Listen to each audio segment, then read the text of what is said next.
10 things I would not do anymore as the secure, best version of myself. Are you ready to exit your insecure era? Let's go. Let's walk through the 10 things I used to do myself I will no longer accept or engage in as a secure version of me. Each one of these is anchored in one of the 6 areas of transformation.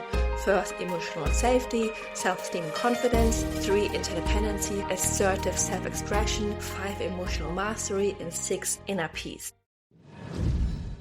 Hi, I'm Yula. Welcome to the Anxious to Secure podcast, and I'm so happy you're here with me today. Tell me this, are you tired of chasing breadcrumbs, pretending to be cool with casual, but deep down you're dying for deep emotional connection? Do you keep falling for the same emotionally unavailable types, knowing it's wrong, but feeling really powerless to stop this pattern? Been there, done that. It's exhausting. It leaves you in survival mode 24/7. And let's be honest, life is too beautiful and too short to be just in survival mode all the time. So I used to do all of this, and it felt like I was betraying myself in the process.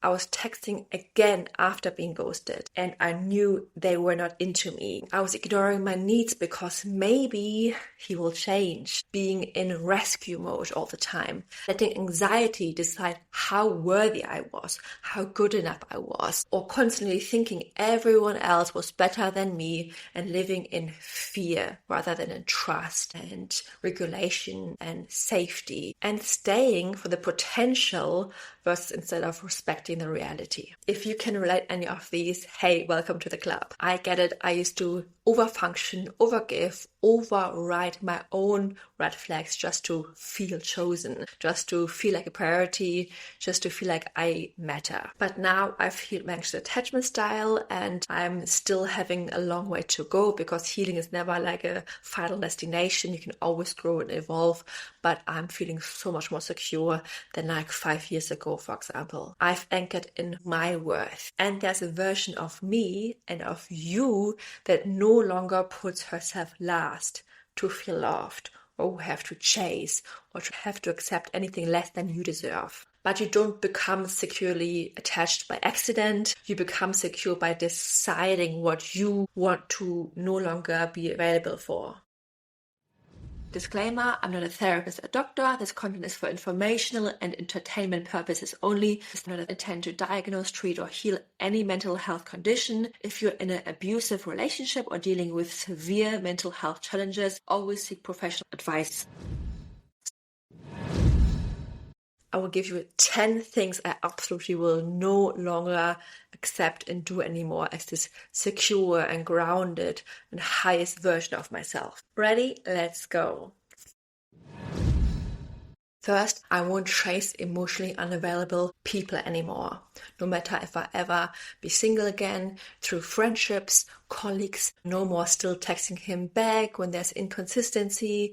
Like with friends, I won't chase them anymore if I can see there's nothing coming back from them at all. No hoping he'll change or leave someone else for me, for example. Someone who has an anxious attachment style accepts any kind of breadcrumbs, and they also ignore a lot of boundaries from other people, meaning even if the men, let's say, are married, that is not a boundary they are stepping away from. If they're attached to someone, it doesn't matter if they're married or emotionally unavailable. This attachment is so strong that they're magnetically attracted to them, and it feels impossible to say no, because if you never give yourself love, warmth, consistency, all the things you kind of were missing from your childhood, and if someone gives this to you or flirts with you or gives you the emotional connection, you are attached to that person, no matter if they're married, no matter if they're traveling the world and there's no future for the two of you, no matter if this person is a red flag, you're still chasing that person, that feeling of what they're going to give you, because that is the emotionally unavailable pattern that you kind of experience as a kid. And that's why it's so hard. But I won't do this anymore, because now I've created the consistency within myself. And why does this shatter my self-esteem or self-worth if I would continue in this pattern. It's because it tells my brain I'm not worthy of someone fully available for me. That love equals waiting, fighting, begging, accepting anything less than what I deserve, like breadcrumbs, that I only accept this kind of behavior. And as the secure me, I only accept clean energy, someone who gives in the same way as I give as well. And it's okay if you have different love languages in a relationship. For example, I used to think I wasn't getting the same energy from my partner because he was speaking in different love languages. But if you're open to see what is your partner actually giving you, you will realize, hey, you know what, my partner maybe doesn't give you the reassurance and words, but maybe they give it to you through actions. Maybe they're going to make you a cup of tea in the morning.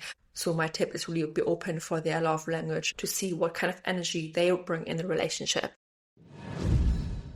2, I won't try to convince someone I'm worth it, because convincing is rooted in lack, and the secure me believes she's enough. So that's what she receives. What you believe, you receive. For example, what I won't do anymore is explaining my needs over and over again, sending long text messages and paragraphs, defending my feelings, keep asking for, do you even care about me? Do you still love me? Do you actually still see a future with me? Keep asking the same questions from a place of insecurity and anxiety and fear. Another example is staying after being told I don't want anything serious. If I ever would be single and someone tells you clearly they can't see anything long-term right now, they are not into anything serious, don't think, or maybe they change their mind.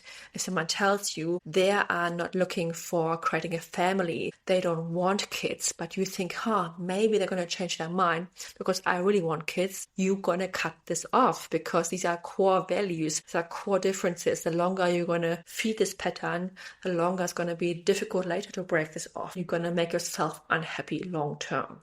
Or trying to change myself to be more easygoing, casual, when I'm just a bit different, when I need to plan things in advance. When I was younger, it was always super cool to say, oh yeah, I'm easygoing, so spontaneous, I'm always so last minute, I'm up for everything. And I wasn't that girl, I hated to be spontaneous. And that is okay. Now I own up to the fact that I'm not someone who is like down for everything. I like to plan things.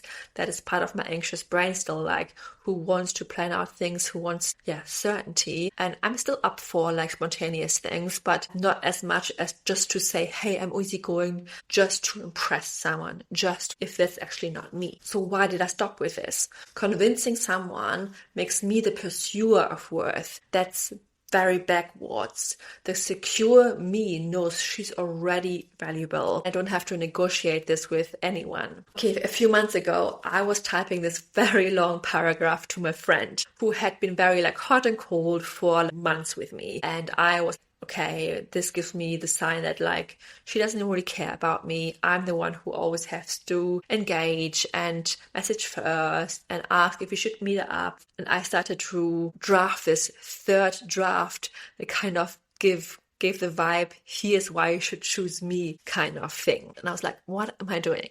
The right person wouldn't need all of this convincing. And I realized this message came from a place of anxiety and fear and me trying to chase them and wanting to be my friend. And I deleted the draft and put my phone away and just sent a very short message, very easy, very direct, very forward.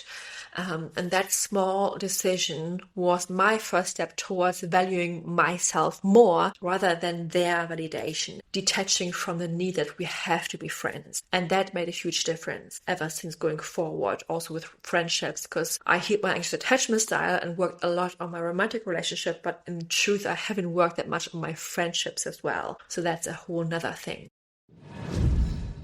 3, I won't ignore major value mismatches anymore. What I won't do anymore is saying, maybe I don't need kids when I actually really do. Maybe I don't want to get married yet if I actually want to get married. I would never settle for any vague situationships if I ever would be single. If that person doesn't commit, doesn't talk about long-term planning, I would be very direct, very forward, saying I'm not a one-night stand kind of girl. I know what I want and this is what I want. And if this person is scared off, great, We don't want to waste each other. I know people have been in situationships for weeks, months, and even years because they're afraid to cut it off or to say, hey, this is actually what I want. I want commitment. I want a relationship. I want marriage and future.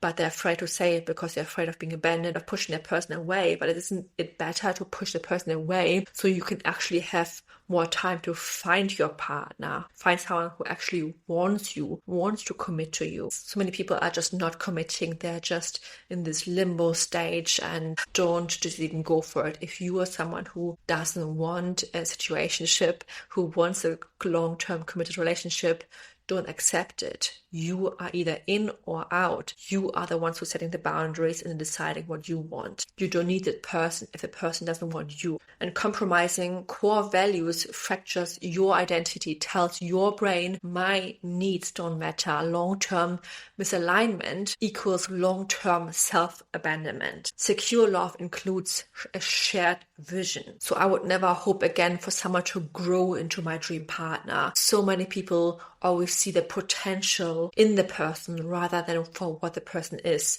You already see right away when you start dating someone, when you meet someone, what they want, what they are not standing for, and usually they will show up more in their authentic self the more you get to know this person. So it only gets worse, never really better usually. If that person shows already some inconsistencies in texting or from the beginning, there will be even more inconsistent later on down the line. If they don't give you many words of affirmation, any compliments at the beginning when you're starting to date, they will do it even less. When you have a lot of conflict at the beginning of the dating stage, you will have even more.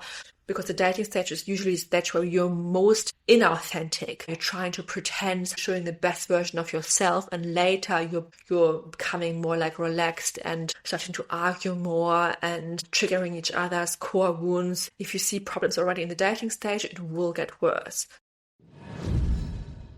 Something I would not do anymore is also overthinking text, reading into what the other person said, how often they message, how often and quickly they call back, overthinking the thumbs up or the emojis or the words. And this is a waste of time and energy. And not only this reinforces your anxious patterns. The more you overthink, the more you will stay anxious, and it will reinforce these habits. It's, for example, every time you feel emotional, you grab a bar of chocolate.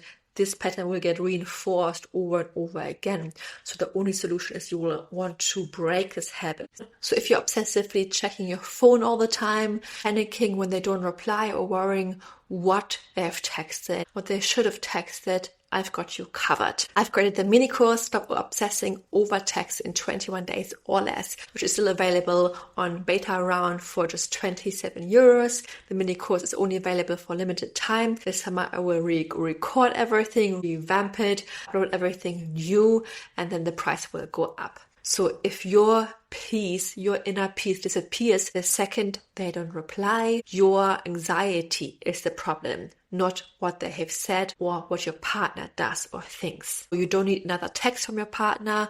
You don't need your partner to reply differently or more reassurance. What you need is tools to break your obsession with your partner and with your phone. Because otherwise you will reinforce these obsessive overthinking patterns. You will become more anxious, and your anxious attachment style gets more reinforced. You won't become the best version of yourself. So if you're interested, check the show note links or check the link below the YouTube video. Now let's go back to the episode.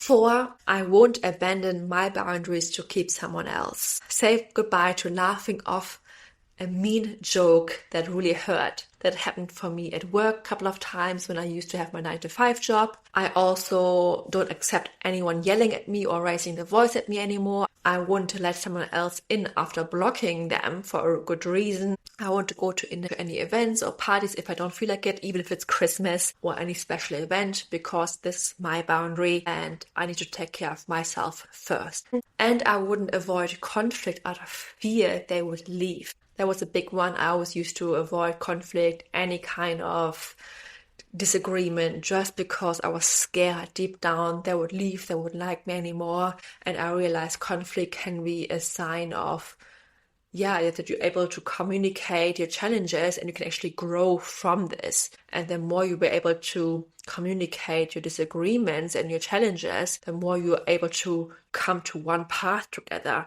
So why is this so important? Crossing my boundaries to keep them means I abandon myself. My brain learns that I don't protect myself. Secure love, on the other hand, means being safe inside my own body. There was a time I remember when I was in my 9-to-5 job and a colleague made a hurtful joke about me in front of others. And instead of addressing it, I kind of laughed it off and smiled with them and pretended it was funny. But I felt terrible inside. And later that night, I realized I really betrayed myself just to keep the peace, just to keep the approval, and wondered how should I have addressed this better. And I hated conflict and I didn't really address this. I realized my inner peace is non-negotiable. I can't laugh at someone's joke if it's hurtful and if it's against me. That's not funny. And from that moment onwards, I was setting my boundaries more and more gradually. The next time I wasn't laughing anymore, I was just having a neutral face expression. The next time something like this happened, I was just, putting the person afterwards by side and saying, hey, you know what? I didn't really appreciate that. That wasn't cool. And this is how I warmed up to the fact that I need to stick up for myself. And you don't have to do this in front of other people. You can do this gradually by simply not laughing about the joke, by simply letting other people know, hey, you know what, that is not okay. You can set a boundary that is safe for you because you have to warm your nervous system up. By the way, I've created a free library with 25 plus attachment resources, including how to set boundaries, but there's also quizzes like how to check if you have an anxious attachment style, or worksheets and journaling prompts and so much more. For example, he doesn't reply flowchart. If you want to check them out, the free attachment library is in the show notes below or in the YouTube description. 5, I want to put my needs last just to keep the peace. For example, what I won't do anymore is saying I'm fine when I'm actually not. I used to always say when my partner asked me, hey, how are you doing? Or when my parents used to ask me, I always said I'm fine, I'm good, when I was not. Just because I wasn't ready to talk about my feelings. I didn't know how to express them. But it's better to say, hey, I don't want to talk about it right now, or it's difficult to explain it. Better say this rather than I'm fine, when you're actually lying to the person and to yourself. Voicing what I actually wanted and needed to get clarity or help, or receiving help from other people. Why is it so important? Peace at the cost of truth is just a delayed chaos. The secure version of myself speaks even when it's very scary, because I've learned when I hide behind my truth, it's just leading to resentment, and actually my anxiety grows when I don't speak up. And I can again gradually speak up and learn how to do this in a safe way that doesn't overwhelm my nervous system. And 6 is I won't take responsibility for other people's emotions, for their emotional world. For example, if you're ready to join me, say bye to apologizing for their bad day, to making excuses for their emotional immaturity, feeling guilty for setting a boundary, trying to change their mood when they're upset, being okay when there's a little bit of a weird vibe going on. You don't have to change how they're feeling, or walking on eggshells so they don't get upset. Why does this matter? It used to really feel like love to me, but actually that is over-functioning. It made their needs more important than mine when I used to do this. But now, as a secure version of myself, I let other people be responsible for their emotions and for their actions. And that's very hard, because when I talk to clients and they try to do the same, they always think yeah, but I care about my partner. When they have a bad day, I want to help them out. But you can care for your partner and love them and still trying to detach from the need of fixing their mood, of solving problems for them. They're adults. They can take care of their own emotions, but you trying to do it for them, you show them that they're not capable, that they can't handle their own stuff. We do this because if they're not okay, maybe it's a sign that they're going to leave us. Again, it's a fear of abandonment always being in place, because our brain thinks if our partner is moody, if they're stressed, if they're unwell, if they're not happy all the time, maybe they're not happy with us. If everything is good in their mood, in our relationship, then it means we are okay and we are safe. But learning to be okay with ups and downs in the relationship and their mood is creating such a huge change and can make all the difference. Learning to just sit with they're having a bad day, and it doesn't mean anything bad for our relationship or for me. I can let them do their thing. Maybe I can take myself out for a walk to change my environment, just go to a different room and let them be in their own stuff. I can still ask, hey, are you okay? Do you need anything? If they don't want your help, let it go. 7, I won't overfunction anymore just to prove I'm worthy staying for. Because every time I overgive, I teach my brain I need to earn love. But when I believe I'm already lovable, I start attracting relationships where that's just the norm, not an exception. Some micro examples may be planning everything, doing the emotional work for both of you, for your partner and for myself, maybe the kids and everyone else around you, You have to be lazy about your partner stuff, not about your things, but let your partner do their bits for themselves. Maybe you always, send 3 follow-ups. Maybe you planned your partner's complete schedule, checked up on his dentist appointments, booked things for him, reminded him of things. Maybe you're over-explaining in arguments. All of these things, let it go. The reason why I stopped is because it will say I will overperform so you don't leave me. So I prove to you that I'm worthy, so you have to stay with me. But this teaches your nervous system love equals hustle, that you have to prove to your partner or even to your friends that you are lovable, that you are good enough, but you don't have to prove it to anyone. Pure love is co-created, not carried. You can just be who you are. 8, I won't let my triggers choose for me. So what I won't do anymore is panic when they pull away, picking fights to get a reassurance or get clingy and get closer and closer to my partner when they actually want space, texting when I feel the urge to fix it and I can't just sit with the discomfort of them not texting me back right now, acting out of jealousy instead of just pausing and asking myself, what does it say about myself? Jumping to conclusions. So why do I not longer do this? The reason is reacting from fear rewires your anxiety as love. It trains your brain that chaos equals connection. And the secure version of myself now pauses. I can reflect on things. And then I act from intention rather than from this impulsive place.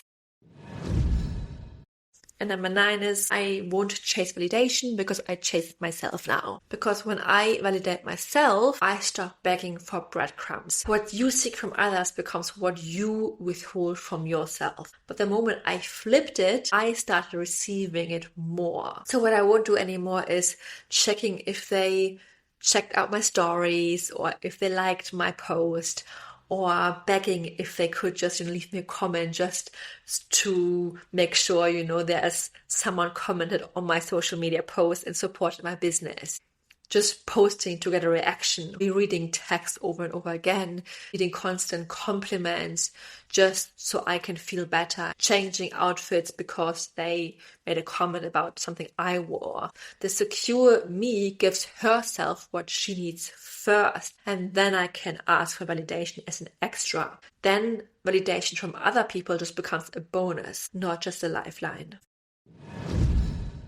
And 10, I won't make their inconsistency means I'm not good enough. Because I no longer take breadcrumbs as a sign of my value. Their energy is information, not a mirror of my worth. My new belief is I'm worthy of consistency. So that's what I now attract and receive. What I won't do anymore is doubting myself when they pull away. A friend, a colleague, someone I just met, thinking I ruined it by being too much, spiraling after a text delay.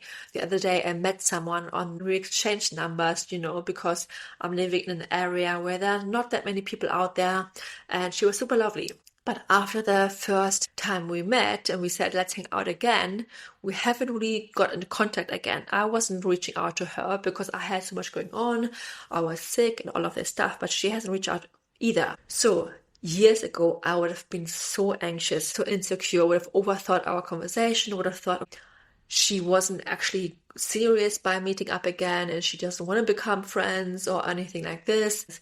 I would have spiraled, would have been super anxious. But now I know every time something like this happens, I know first of all, it doesn't mean anything. We are both probably two people who are just very busy and are not adding meaning into things where there's nothing to be overanalyzed about. Another example is I won't be feeling anxious when the energy changes, when the mood shifts. I don't need to feel anxious. I don't need to think, did I do something wrong? I don't need to take it personal. It's not about me. And if it does, okay, then we can talk about this. But I don't need to always take everything personal because their behavior is just data, not a definition of me. The secure version of me trusts her value and doesn't read into mixed signals or overanalyzes things anymore, doesn't get anxious when someone else does something specific. If the anxious version of myself sees a red flag and doesn't try to challenge it to win this red flag. And by the way, you don't need to exit your insecure area in one big leap. You do it in micro moments. Every time you pause, every time you choose yourself, every time you say no when your body says no, every time you say this version of me doesn't play games anymore, your new reality starts with your new belief. Because what you believe, you receive. And if you believe you're good enough, you will stop settling for anything less. And that is the path to secure love, and I hope you're going to take. That's the path to you. And remember, change in a relationship starts with you, thought by thought, action by action, and now episode by episode. Lots of love, Yula. Bye bye.